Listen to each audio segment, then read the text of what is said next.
అందరికీ మరణాత. ఫాదర్ ఎం దేవదాసు అయ్యగారు జూలై 3, 5, 6వ తేదీలలో 1945వ సంవత్సరములో రాజమండ్రిలో చేసిన ప్రసంగము. అంశము వల, గాలము, పాఠము. వాక్యము యెషయా గ్రంథము 55వ అధ్యాయము 8 నుండి 13 వచనములు, మత్తయి సువార్త 4వ అధ్యాయము 18 నుండి 22 వచనములు, అపోస్తుల కార్యములు 26వ అధ్యాయము 25 నుండి 29 వచనములు, రోమీయులకు రాసిన పత్రిక 10వ అధ్యాయము 4వ వచనము. సువార్త సత్యములను వినుటకు వచ్చిన ప్రియులారా, సువార్తలోని శుభములు మీకు అందునుగాక. నేటి దినమున ధర్మశాస్త్రము చేసే పని, సువార్త చేసే పని మీకు వివరించుదును. మీరు ఎరిగిన 2 మాటలు జ్ఞాపకము చేయుదును. అవి మొదటిగా వల, రెండవది గాలము. సువార్త వల వంటిదైతే ధర్మశాస్త్రములో ఏమున్నదనగా, ధర్మశాస్త్రములో బోధనా ప్రమాణమున్నది, అందులో ఆజ్ఞ, ఆచారము ఉన్నవి. మొదటిగా ఫలాని పని చేయరాదు, చేసిన ఎడల శిక్ష, ఆ శాపము సంతతి మీదికి వెళ్ళును, దేవుని కోపాగ్ని రగులుకొనును. ఇప్పుడు సువార్తికుడు చేయవలసిన పని ఏదనగా, శిక్ష పరిహారము చేయుట, మేలు చేయుట నేర్చుకొనుడి అని బోధించుట, విశ్రాంతి కలుగజేయుట, కీడు తీసివేయుట, ఆదరించుట, క్షమించుట. బైబిలులోని ఈ 2 చెప్పవలయును. కేవలము ధర్మశాస్త్రము చెప్పితే ప్రజలు గందరగోళపడుదురు. అయితే సువార్త చెప్పుటలోనే ఆదరణ కలుగును గనుక, ప్రభువు శిక్ష తీసివేయును అనగా క్షమించును గనుక ఆయనను నమ్మవలెను అను ఈ 2 చెప్పవలయును. వట్టి ధర్మశాస్త్రమునే చెప్పితే చెదరిపోవుదురు. ధర్మశాస్త్రము గాలము వంటిది గనుక గాయపరుచును. సువార్త వల వంటిది. గాలములో పడిన చేప బాధపడుతుంది, చివరకు చనిపోతుంది. వలలో పడిన చేప పారిపోవ తలంచినను పారిపోలేదు. చేప ఎందుకు వలలో నుండి పారిపోవుటకు ప్రయత్నించును? హాని కలుగునని తలంచును గాని నిజముగా హాని లేదని తరువాత గ్రహించును. అపోస్తులులను చేపలు పట్టువారిని ప్రభువు పిలిచెను. వారు వలవేయగా మొదట చేపలు పడలేదు. ప్రభువు వలవేయుమని చెప్పగా చేపలు పడెను. వల పిగిలిపోవునన్ని పడెను. అలాగుననే మొదట సువార్త చెప్పగా వెంటనే చేపలు పడవు, అనగా సువార్తను అంగీకరింపవు. అయినను చెప్పగా వల పిగిలిపోవునంతగా చేపలు పడినట్లు, గుడి నిండునట్లుగా వత్తురు. అప్పుడు అనేక మంది విరోధులు సువార్తకు విరుద్ధముగా చెప్పుదురు. ఆ సమయములో కూడా వల పిగిలిపోవునట్లు కనబడును. కాని ఎప్పుడైతే పాలివారు వచ్చి సహాయము చేయుదురో అప్పుడు సువార్త పిగిలిపోదు. అందరూ చివరకు రక్షింపబడుదురు.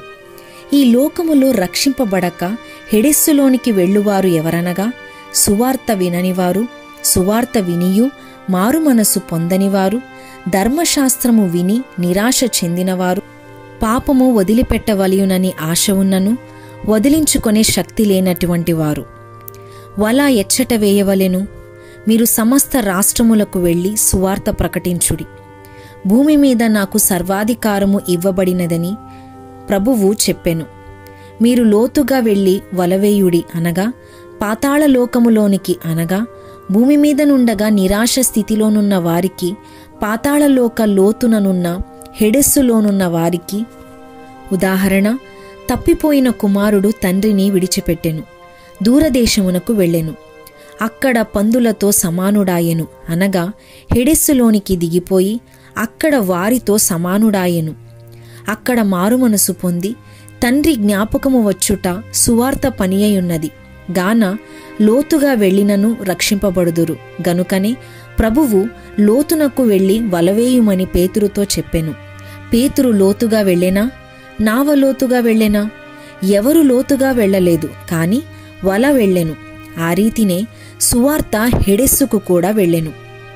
పేతురు యోహానులు వేసిన వల ఎంత పెద్దది! పేతురు వేసిన 2వ వల ఎంత దూరము వెళ్ళెను! 3000 మందికే కాదు, తరువాత సర్వరాష్ట్రములకు వెళ్ళెను. వారు వేసిన వల తీసివేయబడలేదు. ఈ దినములయందు కూడా ఆ వల పనిచేయుచున్నది. ప్రభువు చేపలు పట్టుమనగా పేతురు ఆ వలను పట్టెను కాని ప్రభువు మనుషులను పట్టువానిగా చేయుదుననగా ఆ వలను వదిలిపెట్టెను. మొదటి వల లాభము లేదు, కాని రెండవ వల పనిచేయుచున్నది. మొదటి వల వేసినప్పుడు పేతురు సముద్ర చేపలను తినలేదు గాని రక్షణ వల వేసి రక్షణ ఫలము అనుభవించెను. రక్షణలో నిరాశ చెందిన వారికి కూడా సువార్త అందును. వల వేసినప్పుడు ఏదో ఒకప్పుడు రక్షణ తప్పదు. కొలసీలుకు రాసిన పత్రిక 2వ అధ్యాయము 16వ వచనము. వల గాలము కథ. ప్రభువు నావను లోతునకు నడిపించవలెనని చెప్పెను గదా. అప్పుడు చేపలు ఉపరి భాగమున లేవు. ఉపరి భాగము దాటి మధ్యజల భాగము దాటి అడుగున ఇసుక భాగములోనికి వెళ్ళి అక్కడ ఉన్నవి. వల వేయుటతోనే వలలోనికి వచ్చి వేసెను. ఈ సంగతి ఒక సంగతిని జ్ఞాపకము చేయుచున్నది. పాపులు నిరాశలోనికి వెళ్ళుచున్నారు. ఎందుకనగా తమ పాప క్షమాపణ కొరకు ప్రార్థించవలెనను నిశ్చయత తెలియక నిరాశలోనికి వెళ్ళుచున్నారు. పాపమును జయించే శక్తి కొరకు ప్రార్థించి దొరకక ప్రార్థన, బైబిలు చదువుట, సువార్త పని, చందా వేయుట మాని చతికిలపడుచున్నారు. అట్టి వారిని ఆ చివర పట్టుకొనుటకు ప్రభువు వెళ్ళగలరు. గనుక అట్టివారిని ఆ చివర పట్టుకొనుటకు ప్రభువు వెళ్ళగలరు. గనుకనే నశించిన దానిని వెదకి రక్షించుటకు మనుష్య కుమారుడు ఈ లోకమునకు వచ్చెనని ప్రభువు చెప్పెను. భూమి యొక్క అంత్య భాగములోనికి మీరు వెళ్ళినా నేను మిమ్మును అక్కడ నుండి తీసుకొని వచ్చేదను అని యెహోవా సెలవిచ్చెను. తప్పిపోయిన గొర్రె మంద విడిచి ఊరు విడిచి ఎక్కడికో పోయెను. కాపరి అక్కడకు వెళ్ళి తీసుకొని వచ్చినారు. తప్పిపోయిన కుమారుడు ఇల్లు వదిలి వేరే దేశము పోయినాడు. దుష్ట సహవాసము వలన ఇబ్బంది పడినాడు. పనిలేక విచారించినాడు. ఆ తరువాత పందుల పొట్టు దగ్గరకు వెళ్ళినాడు. చివరకు తండ్రి ప్రేమ జ్ఞప్తి వలన తండ్రి యొద్దకు వచ్చినాడు. అట్లే పాపులు ఈ లోకములో అనేకమైన గడువులను అంగీకరించక మరణములోనికి వెళ్ళుచున్నారు. తుదకు హెడెస్సుకు వెళ్ళుచున్నారు. నావను లోతునకు నడిపించండి అని శిష్యులకు చెప్పిన ప్రభువు లోతులోనికి పోయిన హెడెస్సు వాత్సవ్యుల దగ్గరకు వెళ్ళి, అనగా భూమ్యాంత లోకమునకు వెళ్ళి అక్కడున్న వారిని ఉన్నతమైన పరదైసుకు కొనిపోవుచున్నాడు. గాలము వల్ల చేపకు గాయము కలిగి బాధపడును. అట్లే మోషే ధర్మశాస్త్రములోని ఆజ్ఞల ప్రకారము నడువని పాపులకు భీతి, గాయము కలుగును.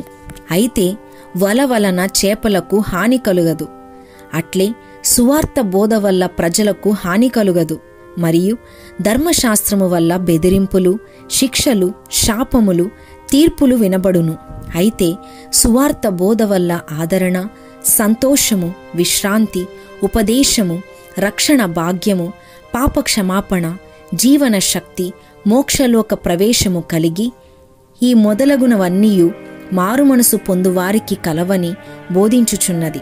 సారాంశము: బోధన ప్రమాణములు అనగా ధర్మశాస్త్ర బోధలలో రక్షణ మార్గము లేకపోలేదు. అందులో ఎక్కువ భాగము పాప విసర్జన కలదు. సువార్తలలో పాప విసర్జన బోధ లేకపోలేదు గాని ఎక్కువ ఆదరణ కలదు. బోధన ప్రమాణము గాలము వంటిదైతే సువార్త వల వంటిదైయుండును. పాత వల పారవేసి రక్షణార్థమై మనుషులను పట్టవలసిన క్రొత్త వల పేతురు మొదలగు వారు ఉపయోగించి అనేకులను ప్రభువు తట్టుకు త్రిప్పిరి. అదే సువార్త వల. ఆ వల వలననే నేటి వరకు అన్ని జనాంగములకు రక్షణ వార్త అలుముకొనుచున్నది, పాపులను చేర్చుకొనుచున్నది. నిరాశపడే వారిని, లోతుకు పారిపోయిన వారిని ఆ వల చేపట్టును. ఆ వల హెడెస్సు వరకు అలుముకొని అక్కడ కూడా అదే పని చేయుచున్నది. అట్టి పనిలో పాలు పొందుటకు ప్రభువు తన వాక్యము ద్వారా మిమ్ములను సిద్ధపరచుకొనుగాక. ఆమేన్.